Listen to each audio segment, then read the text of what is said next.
ตอนรับท่านผู้ชมเข้าสู่การนำเสนอข่าวในระยะที่2จากห้องข่าวโทรภาพแห่งชาติลาวสาธารณรัฐประชาธิปไตยประชาชนลาวและออสเตรเลียเฉลิมฉลอง35ปีของการร่วมมือการค้นคว้าด้านกสิกรรมและได้ประกาศการลงทุนใหม่จำนวน15ล้านดอลลาร์ออสเตรเลียเพื่อส่งเสริมการพัฒนาการกสิกรรมแบบยืนยงและความมั่นคงทางด้านเสบียงอาหารในระยะยาววันที่5มีนาคม2026ที่นครหลวงเวียงจันทน์ลาวและออสเตรเลียได้เฉลิมฉลองการร่วมมือครบรอบ35ปีในการค้นคว้าวิจัยด้านกสิกรรม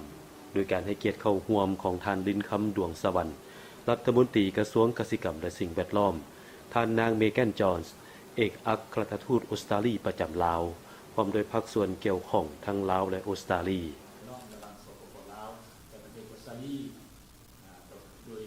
ท่านลินคำดวงสวรรค์ได้กล่าวว่าตั้งแต่ปี1990เป็นต้นมารัฐบาลออสเตรเลียโดยผ่านศูนย์ค้นคว้ากสิกรรมสากลประเทศออสเตรเลียหรือ ASEA ได้ร่วมมือกับกระทรวงกสิกรรมและสิ่งแวดล้อมพร้อมกับสถาบันการศึกษาของลาวโดยมีหลายกว่า150โครงการการร่วมมือนี้ได้เปลี่ยนแปลงการผลิตกสิกรรมในขั้นท้องถิ่นโดยมีผลกระทบสำคัญต่อปัญหาต่างๆเช่นในแขนงการป่าไม้การประมงและการพัฒนาพันธุ์พืชต้านทานกับพยาธิท่านนางเบแกนจอนส์ได้กล่าวว่าการกำหนดบุริมสิทธิ์ของการร่วมมือได้ผ่านการปรึกษาหารือระหว่างเอเชียและคู่ร่วมงานในประเทศลาวการลงทุนใหม่นี้เป็นการยั่งยืนถึงความมุ่งมั่นของออสเตรเลียในการส่งเสริมการร่วมมือสร้างความเข้มแข็งเพื่อรับมือกับการเปลี่ยนแปลงดินฟ้าอากาศและสิ่งแวดล้อมภายใต้ขอบการร่วมมือรอบด้านระหว่างลาวและออสเตรเลีย Today has been a really lovely event. It's such a great honour that the Lao government has bestowed on so many of the people who have contributed to the partnership ตลอด between 35 ปีของการร่วมมือกับลาวพวกเขาได้เห็นว่าการค้นคว้าเวียกงานกสิกรรมที่ต่อเนื่องและการลงทุนในทรัพยากรมนุษย์ในระยะยาวสามารถสร้างการเปลี่ยนแปลงที่มีระยะสำคัญได้